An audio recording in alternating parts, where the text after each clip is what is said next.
आप लोगों को पता होगा कि मैं सारण स्थानीय निकाय से निर्दलीय विधान पार्षद हूँ। आप लोगों को ये भी पता होगा कि 2023 में मतलब पिछले वर्ष जब केदारनाथ पांडे जी के निधन के बाद शिक्षक प्रतिनिधि का भी पद जब खाली हुआ था, उसके उपचुनाव हुए मार्च महीने के अंत में पिछले वर्ष। तो हम लोगों ने एक और निर्दलीय प्रत्याशी अफाक अहमद साहब को समर्थन देकर या कहिए कि उनको खड़ा करा के हम लोगों ने एक अच्छा विकल्प देने का प्रयास किया, जो शिक्षक नेताओं ने उन्हें पसंद किया, उन्हें भी विजयी बनाया।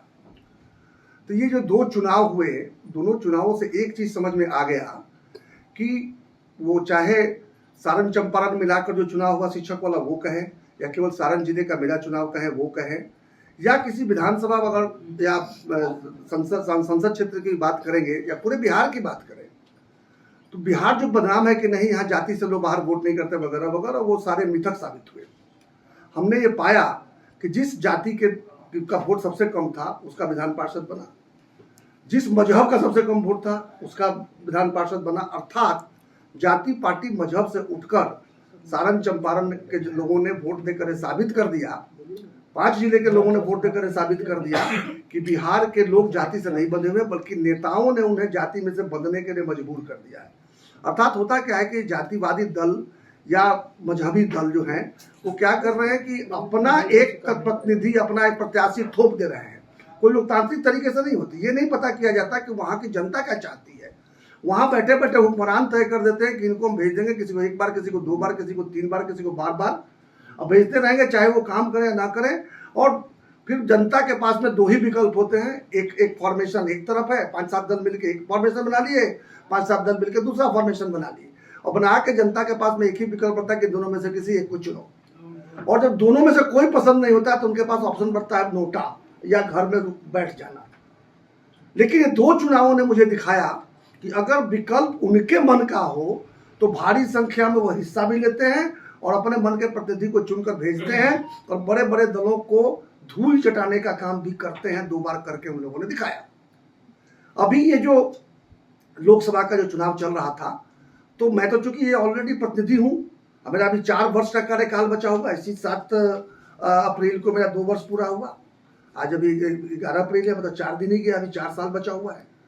तो मेरा विचार नहीं था कि मैं चुनाव में उतरूं। मैं यही ईश्वर से प्रार्थना कर रहा था कि जो दोनों फॉर्मेशन है वो अपना प्रत्याशी बदलें, और जो वहाँ के लोगों को पसंद हो, जो महाराजगंज की जनता जिस जैसे प्रतिनिधि को चाहती है वैसा प्रत्याशी देने का काम करें, ताकि वो चयन कर सके कौन सा प्रत्याशी उनके लिए अच्छा रहेगा।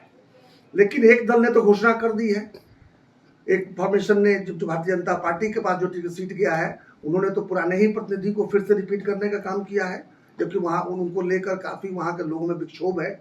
और दूसरे दल ने वो दूसरे फॉर्मेशन में ये एक पार्टी को गया है जो अभी तक मंथन ही कर रही है कि किसको खड़ा किया जाए। और जिस तरह के जो सूचना आ रही है, वहाँ के लोग बड़े उद्वेलित हो गए हैं।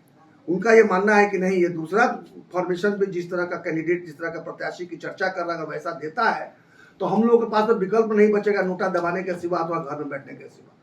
लेकिन उन लोगों को पता नहीं क्यों हमारे ऊपर उनका विश्वास है, उनका बहुत दबाव आया कि आप क्यों नहीं चुनाव लड़ते हैं। मैंने लाख समझाने की कोशिश की कि भाई मेरा 4 साल कार्यकाल बचा हुआ है, मैं ऑलरेडी एक तरफ जो है सो काफ़ी प्रतिबद्ध हूँ।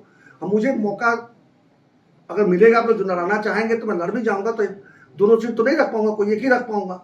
तो वैसी स्थिति में मैं चाहूँगा कि जो दोनों फॉर्मेशन है तो पुनर्विचार करके एक ऐसे व्यक्ति को चुनकर दें जो कि स्थानीय हो, जो आप सबको प्रिय भी हो।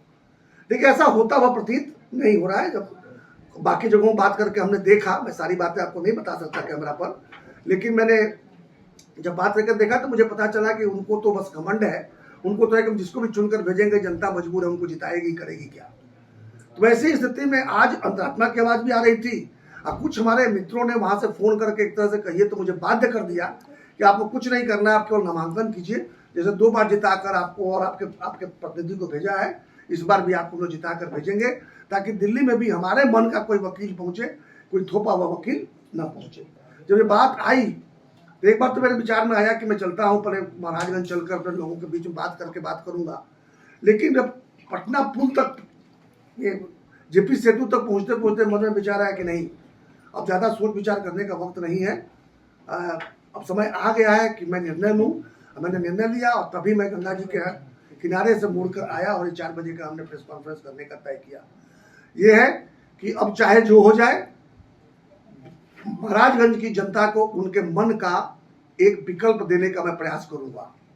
यदि कोई दल, जैसे दोनों ही फॉर्मेशन, अगर एक कोई ऐसा प्रत्याशी देते हैं जिसको महाराजगंज की जनता कहती है कि नहीं आपको जो लड़ने की जरूरत नहीं, मुझे ये पसंद है या हमें ये पसंद है, तो ऐसी स्थिति में हो सकता है कि मैं चुनाव न भी लड़ूं। लेकिन ऐसा होता हुआ अपना प्रतीत भी नहीं हो रहा है। इसलिए अब ये उतना ही सत्य है जितना मृत्यु सत्य है कि मैं चुनाव लड़ूंगा और महाराजगंज की जनता को एक विकल्प देने का काम करूंगा।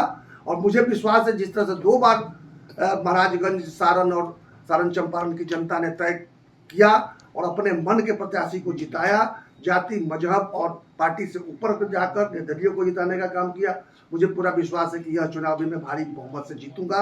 यही सूचना देने के लिए आज मैंने आप लोगों को कष्ट दिया है। जब मैं जाऊंगा तो मुझे जो सबसे अच्छा लगेगा उसी का नाम लूंगा। कोई नाम बता सकते? उसको बताऊं आपको, जब वो हुआ ही नहीं, घोषणा ही नहीं उसके नाम से पक्ष में, तो मैं क्यों बताने जाऊं? ये बनता नहीं है।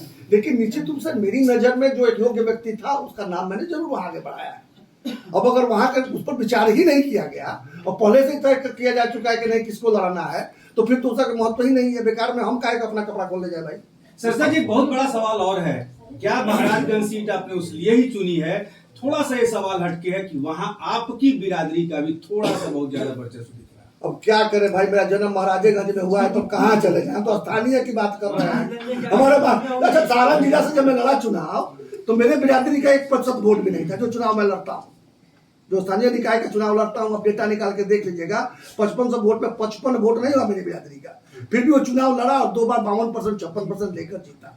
इसलिए मेरे ऊपर जातिवाद का आरोप तो लग ही नहीं सकता है। लेकिन अब भाई, मैं जन्म अगर वही हुआ तो जन्मभूमि कैसे बदलते हैं?